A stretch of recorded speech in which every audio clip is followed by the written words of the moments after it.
بسم الله الحمد لله وصلى اللهم على نبينا محمد وعلى آله وصحبه وسلم. marka hore waxaan halkan ka salaamayaa daawadayaasha ku taxan channelkan bulsho midaysan. aad ayaad u mahadsantihiin. marka labaadna waxaan halkan ka salaamayaa bulshada Soomaaliyeed. walaalayaal, always waxaan rabnaa inaan ka hadalno channelkeenan waxyaalaha wanaagsan iyo khayrka ah iyo waxa ummadda isku soo dhaweynaya. annagu channelkan waxaan ugu talagalnay bes markaan leenahay bulsho midaysan waxaan ugu talagalnay si aan ku helno dad walaalo ah oo isjecel waxa dhibka ah iyo xumaantana iska ilaaliya oo ka sariigta. sidaa darteed mar walba waxaan idin soo gudbin doonaa biidnillaahi tacaala khayrka iyo wanaaga. haddii aad hore nagu taxnayd soo dhawow, haddii aad nagu cusub tahayna fadlan sidoo kale soo dhawow nuguna biir. waxaana rabnaa in khayrka iyo wanaaga uu faafo, uu sii gaaro meel badan. waan dareemi karnaa xumaanta markii laga hadlo aad ayaa loo faafinayaa, wayna soconaysaa. laakiin dadku markay khayrka ka hadlaan arintu aad iyo aad ayay aga gaabinayaan dadku inay khayrka isgaarsiiyaan. nabi sal alla alay wasalam wuxuu tilmaamay addaalu lilkhayri ka faacilih. qofka khayrka sii gaarsiiya dadka wuxuu la mid yahay kii sameeyey oo kale. sidaa darteed suu khayrka iyo wanaaga uu u faafo aan ogaano inta jecel khayrka iyo wanaaga, inta jecel asturka iyo walaaltinimada iyo islaamka, saan u ogaano fadlan sii gaarsii fariinta qof walba oo aad jeceshahay si ay u gaarto dad badan. maanta waxaan rabnaa inaan ka hadalno arin xasaasiya, mowduuc aan isleenahay in laga hadlaa maanta aad ayay u tahay muhim. mowduucaas oo runtii ah arinta social mediaha iyo qaabka ay soomaalida maanta ay u isticmaasho. waxaan rabnaa inaan qaadaa dhigno biidnillaahi subxaanahu wa tacaala. haddaan nahay dad muslina waxaa nagu waajiba inaan ka xishoonno waxyaalaha xun ee aan isticmaalno, especially dadka aadka u isticmaala social mediaha ay aad u isticmaalaan. waxaan rabnaa maanta inaan ka hadalno sitru cawraati lmuslimiin, in la asturo waxa ay tahay in la asturo. qofka muslimka ah qofka muslimka kale xaq wuxuu ugu leeyahay in uu asturo waxa la dhaho cawradiisa, inuu asturo sharaftiisa, inuu asturo karaamadiisa. sidaa darteed walaalayaal, waa manhaj wa jus-un min addiin. waa manhaj iyo qayb ka mid ah diinta islaamka waaye in uu qofka ilaaliyo qofka kale ee muslimka walaalkiis sumcadiisa iyo sharaftiisa iyo cizigiisa oo ilaahay subxaanahu wa tacaala uu siiyey.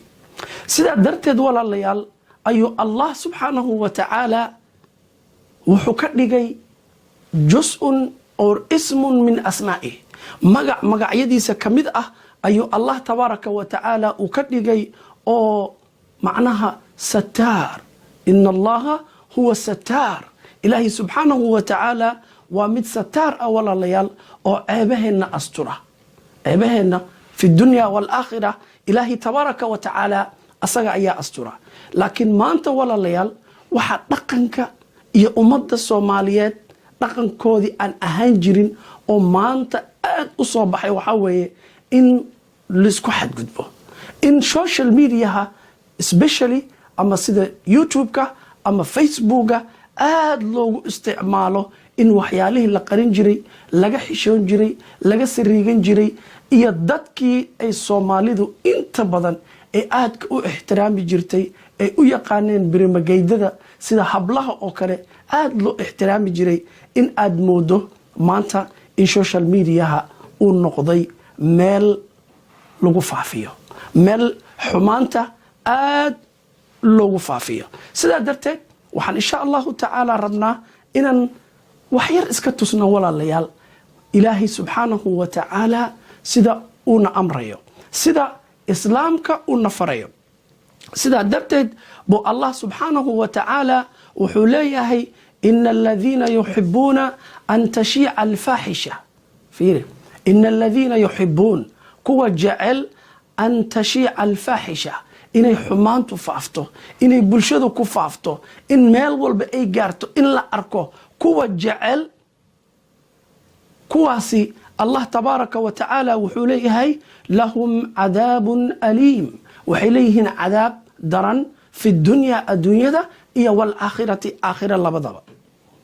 fiiri, allah tabaaraka wa tacaala wuxuuna tusay aayaddaas uu tilmaamay ma aha kuwa faafinaya. fiiriya, ayadda waxay leedahay ina aladiina yuxibuun kuwa jecel inay faafto xumaanta, way jecel yihiin, bas qalbigay ka jecel yihiin in qof muslina xumaantiisa bannaanka lasoo dhigo oo la arko oo la ceebeeyo, markaasaa social mediahina lagu sii sheergaraynayaa oo ilaa iyo arinta ay meel xun ka tagto. haddana waxyaalihii la qarin jiray ayaa waxaa lasoo dhigayaa bannaanka.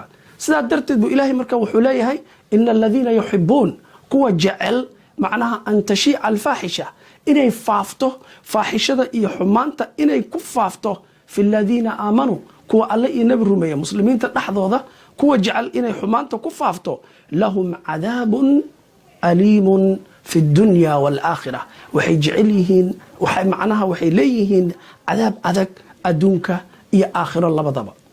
ha u malaynin qofka muslimka ah walaalka marka aad ku xadgudubto in saa lagugu sii daynayo. ogow maalin unbuu ilaahay subxaanahu wa tacaala uu ku qabanayaa, uuna ka abaalmarin doonaa, uu macnaha ku qaban doonaa.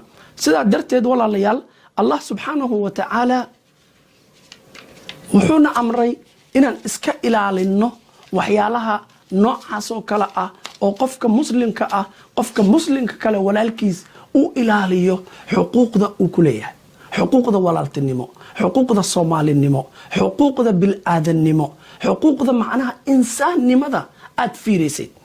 waxaad arkaysaa maanta walaalayaal, waxaan la yaabay cajiib ah, wiigan hadda aan soo dhaafnay, inaad arkayso youtubekii inay wada qabsadeen, ay lasoo wada gelinayo dadka xumaanta faafinaya oo weli isticmaalaya oo dhahaya in xumaanta lasii faafiyo. dhaqankaas waa dhaqan xun, waa dhaqanka ibliis uu jecel yahay, waa dhaqanka shaytaanka uu isticmaalo weeye. sidaa darteed walaalayaal, maadaama dad muslina aan nahay, waa inaan wax ka baranno oo aan fiirinno ilaahay subxaanahu wa tacaala sida uu na tusayo ama uuna amraya qur'aanka. allah tabaaraka wa tacaala sidoo kale wuxuuna leeyahay yaa bani aadam laa yaftinannakum ashaytaan kamaa akhraja abawaykum min aljanna. fiiri, ilaahay tabaaraka wa tacaala bilaadanka ibnu aadam asagoo la hadlaya macnaha ayuu allah wuxuu leeyahay yaa ibnu aadamow laa yaftinannakum ashaytaan, shaytaanku yuusan idin hodin, yuusan idin kadinin kamaa akhraja abawaykum min aljanna, siduu uu aga soo saaray jannada labadiinnii waalid aadam iyo xaawo, siduu aga soo saaray jannada, idinkana yuusan idin hogin, macnaha yuusan idin kadinin ee iska ilaaliya ayuu allah subxaanahu wa tacaala uu leeyahay. shaydaanku marka muxuu rabaa? ilan waa shaqadiise, yanzicu canhumaa libaasahumaa, inuu ka tuuro oo uu ka saaro asturkoodii. fiir, ilaah siduu la maraya wuxuu leeyahay iska ilaaliya, yuusan idin hodin shaytaanka sidii macnaha uu u kadiyey labadiinnii waalid aadam iyo xaawo. yanzicu canhumaa libaasahumaa, asaga oo ka saaraya labiskoodii, dharkoodii ka saaraya. oo muxuu saa u samaynayaa marka? liyuriyahumaa saw-aatihima, inuu bannaanka uu soo dhigo cawradoodii, inuu bannaanka soo dhigo. marka qofka muslimka ah jecel inuu waxyaalaha sameeyo, inuu ka xishoon waayo waxyaalaha laga xishoonayo, miyaadan ogeyn inuu allah subxaanahu wa tacaala maalin un uu ku qaban doono, maalin un lagu istaajin doono waxa aad samaynayso? sababtoo ah ilaahi tabaaraka wa tacaala asagaa addoommada abuurtay, asagaana astura. asturkii ilaahi tabaaraka wa tacaala addoommada u geliyey inaad ka soo saarto oo aad macnaha bannaanka soo dhigto, haddana aan u isticmaalno inaan social mediaha isugu gudbinno, waa wax aad u qaab daran waana wax runtii damiirka dhaawacaya oo aanan laga aamusi karin. sidaa darteed walaalayaal, nabiga sal alla alay wasalam wuxuu tilmaamayaa xadiis uu leeyahay ina allaha subxaanahu wa tacaala yudni cabdahu yowma alqiyaama. ilaahay subxaanahu wa tacaala addoonkiisa ayuu u soo dhowaanayaa maalinta qiyaamo. markuu u soo dhowaado xataa yadaca kanafahu, ilaa ilaahay subxaanahu wa tacaala uu huwiyo asturkiisii, naxariistii asturka ilaa allah tabaaraka wa tacaala uu huwiyo. markaas buu allah wuxuu dhahayaa yaa cabdii hal tadkuru yowma kada wa kada, ma xasuusataa maalintii noocaas iyo noocaas iyo noocaas ahayd wixii aad samaysay? markaasuu wuxuu odhanayaa haa, waan xasuustaa yaa allah. markaasuu haddana allah wuxuu leeyahay ma xasuusataa haddana maalintii hebel, maalintii heblaayo iyo hebel, waqtigaas iyo waqtigaas ma taqaana waxa aad samaysay? markaasuu wuxuu dhahayaa haa, nacam ilaahayo waan xasuustaa. kadib ayuu allah subxaanahu wa tacaala wuxuu odhanayaa marka yaa cabdii inii satartuka fi dunyaa, anigaa ku asturay adduunyada, addoonkaygaa tahay, anigaa waxaan ku geliyey asturkii adduunyada, anigaa ku geliyey. wa qafartu laka alyawm, maantana waan kuu dambi dhaafay, maanta waan kuu dambi dhaafay, adduunkana waan kugu soo asturay, maantana waa kuu dambi dhaafay. walaalayaal, marka inaan iska ilaalino waxyaalaha na dhaawacaya sumcaddeenna, sharafteenna, bil-aadanimadeenna iyo cizigeenna iyo karaamadeenna, waa inaan ilaalsanno. waxyaalaha cajiibka ah aan la yaabay waxaa ka mid ah inaad ku arkayso youtube-ka gabdho soo gelinaya oo odhanaya haddaad haysaan waxyaalo kale oo noocaasa soo geliya. cajiib, waa arrin lala yaabo inay noqoto arrintii xumaantii iyo fadeexadii oo macnaha muslimiinta dhexdooda in la isbaarbaaro oo cawraadka dadka la raraadiyo, xumaanta dadka la raraadiyo, la isku sii gudbiyo. waxaasi waa calaamadaha shaytaanka uu isticmaalo, waana shaqada ibliiska uu leeyahay waaye, iyo dadka dayuusiinta ah. dadka dayuuska waxaa la dhahaa qofka xumaanta aan ka sariiganin, qofka aanan xishoodka lahayn, qofka uu ku tilmaamay nabi moxamed salawaatu rabbi wasalaamuhu calayhi idaa lam tastaxyi fasnic maa shita. haddaadan xishoonaynin oo aad ilaahay ka xishoonaynin, muslimiinta aadan ka xishoonaynin, bil-aadankana aadan ka xishoonaynin, fasnic maa shita, waxaa rabta samee, waad arki doontaa. sidaa darteed walaalayaal, qofka muslimka ah haddaad rabto inuu adigu ceebahaaga ilaahay tabaaraka wa tacaala u asturo maalinta qiyaamo, adigana astur qofka walaalka. ha ku farxin, ha raadinin, ha dabagelin. adigaba ma doonaysid in lagu ceebeeyo, lagu fadeexeeyo, lagu soo bandhigo, adigaba ma rabtid. sababta aad u rabto marka qof kale oo walaalka in ay arrintaa ku dhacdo, walaalayaal, waa khalad. sidaa darteed ayaa nabiga sala allahu calayhi wasalam xadiis uu warinayo abaa hurayra radia allahu tacaala canhu can inabiyi sala allahu calayhi wasalam, ayaa nabiga sala allahu calayhi wasalam wuxuu leeyahay laa yasturu cabdun cabda, addoon ma asturo addoon kale. marka la leeyahay cabdun cabda, ama gabar mu'minada ma asturto gabar kaloo walaasheed oo mu'minad ah, ama qof muslina oo rag ah ma asturo qof kale oo walaalkiis ah. fi dunya, adduunyada dhexdeeda kuma asturo ilaa satarahu allahu yowma alqiyaama, asagana ilaahay tabaaraka wa tacaala markii la gaaro qiyaamaha asaga asturaya oo ceebtiisa asturaya. sidaa darteed walaalayaal, addoommada dembi waa ka dhacaa, qof macsuum ah ma jiro, qof walboo bil-aadan ah dembi baa ka dhaca. kulligeen waan dambaabaynaa, habeen iyo maalin baan dambaabaynaa, dembi baa naga dhacaya. waa waxa ilaahay subxaanahu wa tacaala asmaadiisa ay ka mid tahay ghafuurun raxiim, mid dembi dhaaf badan oo naxariista inuu allah subxaanahu wa tacaala yahay. xadiiskani marka aan ku soo qatami doono, waxaan ugu bishaaraynayaa dadka muslimiinta ah, hadduu dembi kaa dhaco, shaydaanka waa cadow, yuusan ku kadinin, yuusan xumaanta kugu sii fogaynin, yuu kaa dhigin inaad gaartay meel khatar ah oo aan laga soo noqon karin. waxaan arki doonaa nabi maxamed salawaatu rabbi wasalaamuhu calayhi uu noo bishaaraynayo uuna leeyahay dadka muslimiinta ah. xadiiskan ayaan soo qaadanaynaa. xadiiskan waxaa laga warinayaa anas radia allahu tacaala canhu.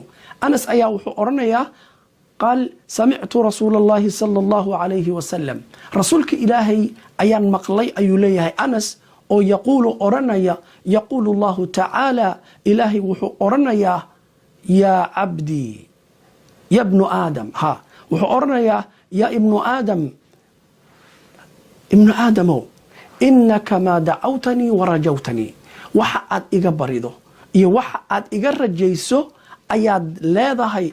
inaka maa dacawtanii warajawtanii, wixii aad iga barido oo aad iga rajayso ayaan ku siinayaa buu allah subxaanahu wa tacaala wuxuu leeyahay.